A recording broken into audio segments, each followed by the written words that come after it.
Have you ever been tired, but not from work? Tired because your mind won't stop talking.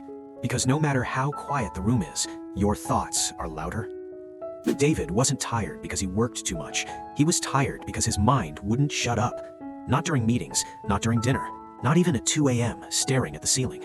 And here's the scary part. The problem wasn't his life, it was his thoughts.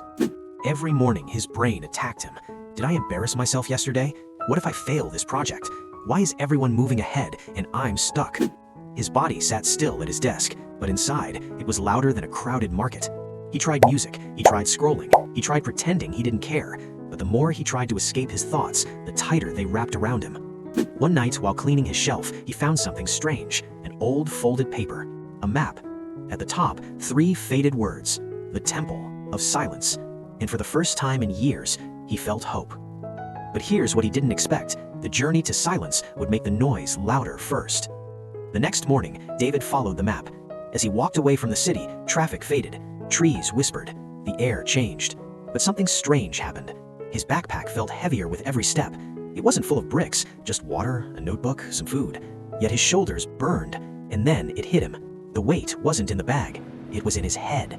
Every regret, every imagined future failure, every what if. Here's the truth most people never realize. Overthinking doesn't solve problems, it just rehearses pain, again and again and again.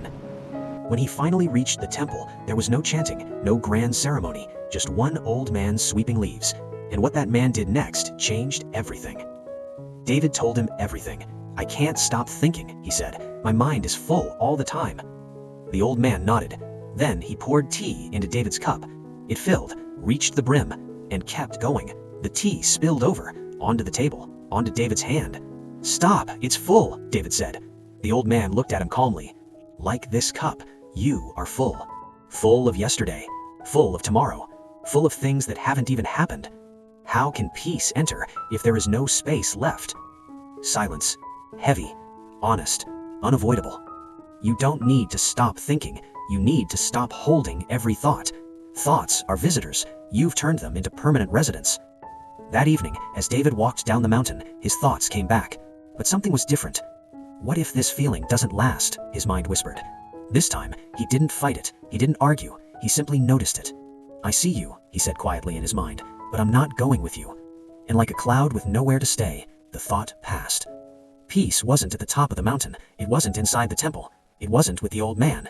It was space. Space between thoughts. So if your mind feels heavy right now, don't try to destroy your thoughts. Just stop feeding them. Notice them. Ask if they help you act right now. If not, let them pass. Empty a little today. Empty a little tomorrow. And one day you'll realize silence was never missing. You were just too full to hear it.